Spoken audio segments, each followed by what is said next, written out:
people that took today off will appreciate it. Now can I investigate this? All day long. I mean, this is pretty quick. It doesn't even matter. It's square root crap. It's 1 over things growing quickly. So this is going to go to 0. Now, from the beginning, you might have had a very good impression. This is, what is the square root of x squared plus 1 almost? X. When x squared gets really, really big, how important is plus 1?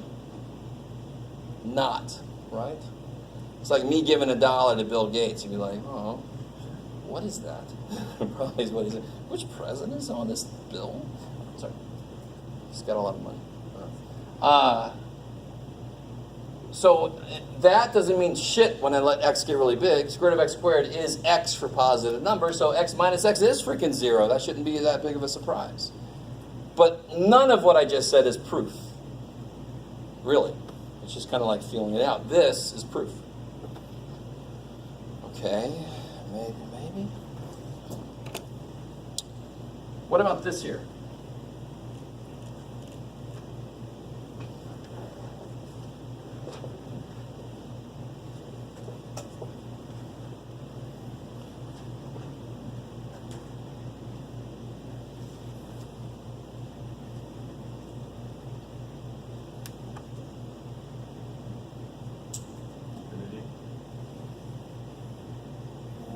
I definitely know infinity cannot be the answer because sine x, like we saw earlier, is contained, right?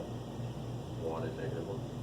So the limit can't be two different choices. In fact, why 1 and negative 1? Does it attain those values more than any other values it attains? No. Do you see what I'm saying? Yeah. 0. No. Now remember, the answer doesn't have to be a number. The answer could be undefined or something, right? Or it does not exist in this case. That's the answer. So, if the limit, now really, this is leading into a formal definition of limit. The limit for this cannot exist. Because what should limit mean? If the limit of some function, if a limit as x goes to infinity of f of x is 2, if that's true, what does f eventually have to start doing? Have outputs that are close, keyword close, to 2. So eventually, if this is f doing all the shit it wants to do, eventually it's got to be having outputs really close to 2. Forever after that. There's got to be a point. If there's never a point where it's arbitrarily close to 2, the outputs, then the limit can't be 2. The limit, if the limit is something, the function values have to start approaching, have to be arbitrarily close to that value forever after some point. There's got to be some point. I think this book uses, I'm going to use the same letter they do.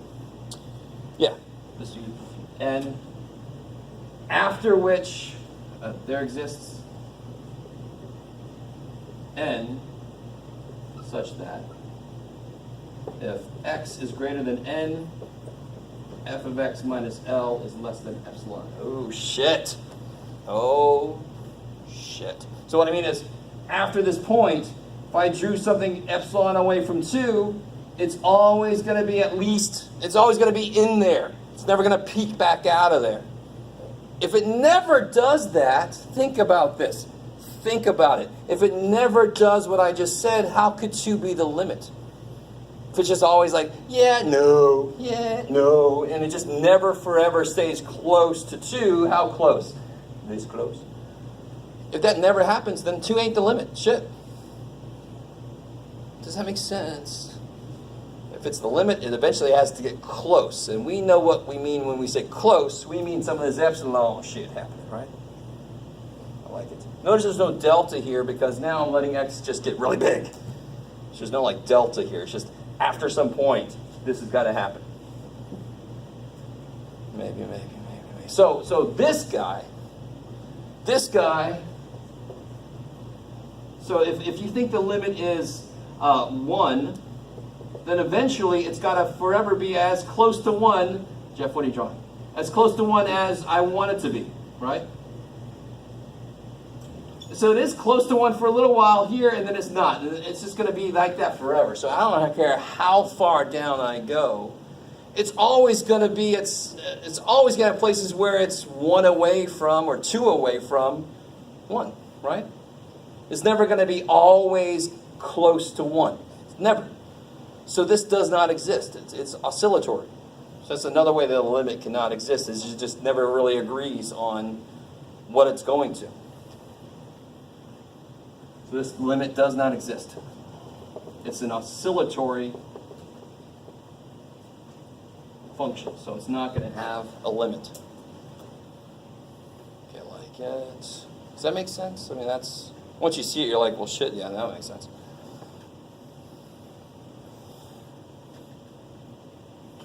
Oh, what about this here? I think we'll do this one problem. We'll take a little break, do some more stuff, and we'll leave a decent bit early today. Which one do I want to do? Yeah.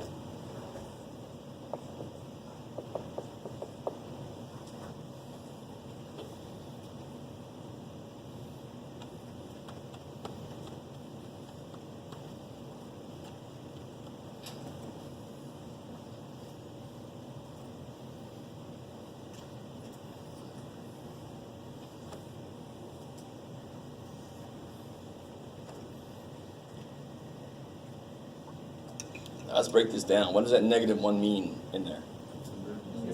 Inverse. What's the tangent look like? Looks cubish. I love it. Right? A friend of mine, colleague, he calls it the giraffe graph for a cube. And I always, because it looks sort of like a giraffe, but I always laugh because I'm like, the front legs got cut off, so the thing's about to fall over. It's just very morbid. No, Jeff, no. That's what all I could think, really, when you say that. This poor giraffe is like, oh, I'm gonna. The important thing with tangent is you got the shape down, but what are the key elements of the graph? Asymptotes, where are they? For like the base, and then it's going to repeat forever. So screw the repeat forever, just give me the base one. Goes from what to what? Yes, good. -π/2. π/2, and then it's kind of cubish in there. Say again? For every pi value. Yeah, so a period of pi, so it's going to take this chunk and repeat it forever. That way, repeat it forever. That way, what to do? I love it. Now, you guys should, I think I said this before. So in order for me to make this invertible, I have to do what? Is this invertible currently? What does it not pass that it needs to pass to be invertible? The hoot, the horizontal line test, right? It doesn't. So what do? I say, screw you. I restrict the domain to be from -π/2 to π/2. What I just said is very important. I restrict the domain of tangent to be -π/2 to π/2 so that an inverse exists. If the domain of tangent is -π/2 to π/2 for this to work, what's the range of arctangent or inverse tangent? What do inverses do? All the x's and y's switch. The domain and range, because the domain is all the x's, the range is all y's. If every x and every y switches, then the freaking domain and range switch. So if the domain of this is -π/2 to π/2, the range of this is -π/2 to π/2. The domain of the function is the range of the inverse function, because all an inverse does is switch the x and y's. That's it, right? You guys with me so far? I don't know if you remember that. How did you find an inverse function? You switch the x and y, you solve for y. How did you find it graphically? You switch the x's and y's and then you graph those points. So domain and range do the same thing. So what does it look like then? It's got to look like this. Flip that sucker over and it gets, wah. So what is this limit? Yeah, there's a ceiling. This limit is π/2.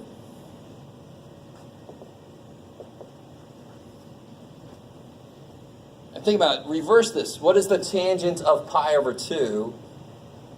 You can't really do it. What's the limit as x goes to pi over 2 of tangent x? It's positive infinity. So what's the limit as x goes to the positive infinity of the inverse of tangent? Well, it's frickin' pi over 2, because that's where that happens. I can see in your eyes a lot of you, it's like, I wish I remembered trigonometry. All right. So do I. So we could apply these same things to cosecant and secant? Yes. So how their domains are inverted. Yeah. Tangent, and arctangent is beautiful. I mean, this is too nice to believe. For that, when writing out the answer, do we have to include the restriction on that? No, it's inherent in this. Okay. To create this had to be done. So the minute I start writing this shit down, this is known. Okay. Yeah. That's why when you do inverse tangent on your calculator, it might just be a reference angle for us sometimes, because this is the only shit it can give me. Stuff from the fourth and the first quadrant. Do you guys remember doing that?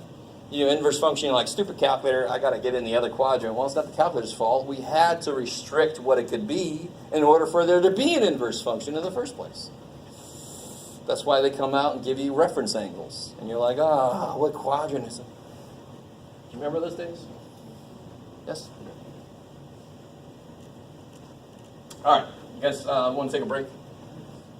Like, come back at 2:30, I think, because I'm just going to do a little bit more after that. We'll get out of here. Okay? Cool.